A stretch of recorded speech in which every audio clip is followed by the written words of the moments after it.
I am pretty impressed with Her Missing Child. This is a thriller by Kerry.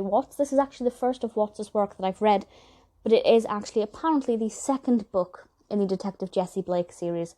I love a female detective protagonist, but actually it's kind of part police procedural and part thriller.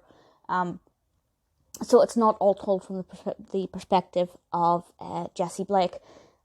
But I will say you don't need to have read the first in the series to understand this, because I wasn't even aware that it was the second in a series until after the fact. I really thoroughly enjoyed this. I'm going to get into the narrative in a minute without spoilers. Promise, no spoilers. But I just want to mention some of the really positive things about this, because I've recently read a string of really poorly edited, poorly published, poorly written novels that have decent narratives but really needed a proofreader and a decent editor. This is absolutely not the case here. It's very well written. I can't remember spotting any typing errors. The grammar is spot on, and it sounds condescending, but I'm sure you will know that if you read a lot of these thriller ebooks on Amazon, losing my mind, that quite often they're not very well edited. But this one is beautiful, and it wasn't frustrating to read at all. I thoroughly enjoyed it. The narrative itself was very gripping. I had an issue with some of the characters. There were too many characters, and some of them were not involved enough to be important, but they were mentioned too frequently to kind of be ignored. And also the character of Diane just disappeared for half of the novel. So I will talk about that, again, spoiler free, but ultimately adored it. Long story short, a baby goes missing. Darren goes home. Darren and Claire are both quite young parents. I can't remember their exact ages, but I feel like maybe early 20s. In fact, no, because I think Claire was 18 when she had the baby, so she's even younger because the baby's only 6 months old. And Finlay is not in his cot.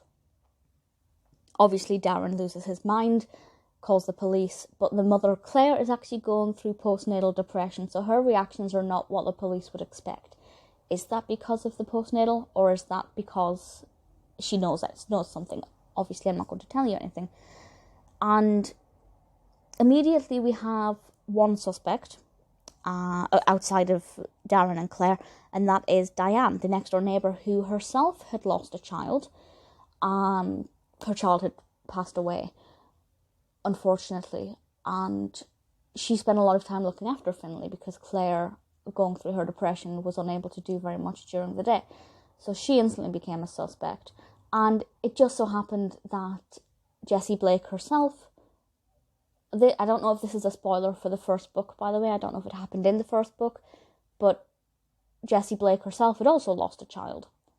And I have to say it was actually quite vague and not very well explained how she lost the child, so I feel like it may actually be a pivotal plot point from the first book.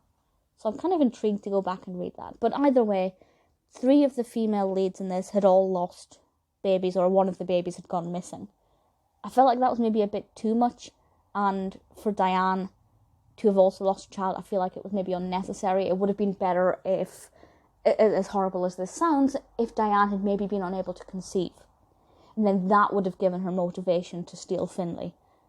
I feel like 3 women having lost or had a child taken, bit too pointless, bit too much of a coincidence, really. So yeah, kind of tugged at the heartstrings, but that did get a little bit, coincidental. And that is one thing I will say, that there are so many coincidences in this, because basically what happens, and I'm not going to mention who or what or why, but as with any good thriller detective novel, we have various suspects popping up to keep us on our toes. But there are so many suspects, and all of these suspects just happened to be either in the wrong place at the wrong time, or, involved in this way, or connected with this person, and they were maybe committing their own crimes, but crimes that were not connected to Finlay's disappearance. And it's so coincidental. And I feel like there are too many coincidences in this. I really struggle to say that word. Coincidences in this, that kind of when I got to the end of the novel and all of the loose threads were tied up.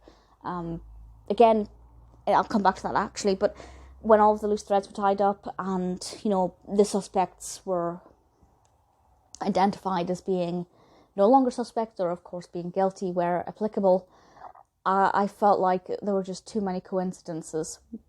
With that loose thread aspect, again, some of those characters just kind of drifted into oblivion and they were not really mentioned again. And I can't say which characters because that will kind of slightly give away who is guilty and who is not.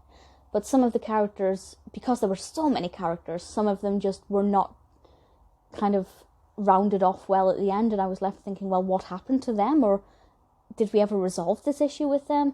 And that bit of it all ties up with the whole too many characters, too many coincidences. But the actual narrative itself was very gripping. It did keep me in suspense. It didn't reveal anything too soon. I had my suspects quite early on, and I will be honest, some of my suspicions were half correct in the sense that I thought X person was involved in Y, and that was correct, but maybe certain aspects of it I didn't quite guess, and there were some suspects who were not connected when I thought they were, and vice versa. So ultimately a very enjoyable novel that's very, very well written in terms of the technical, grammatical aspects. The development of the narrative is great. It just needs to cut out a few characters and get rid of a few coincidences because it becomes very hard to believe. But ultimately, I really thoroughly enjoyed it. I'm definitely going to check out the first book in the Blake series, which is Heartlands. The third one is Her Secret Past.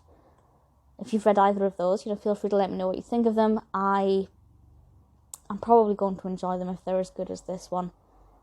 Definitely worth reading. If you have any thriller recommendations, let me know. I'm very happy to recommend Her Missing Child.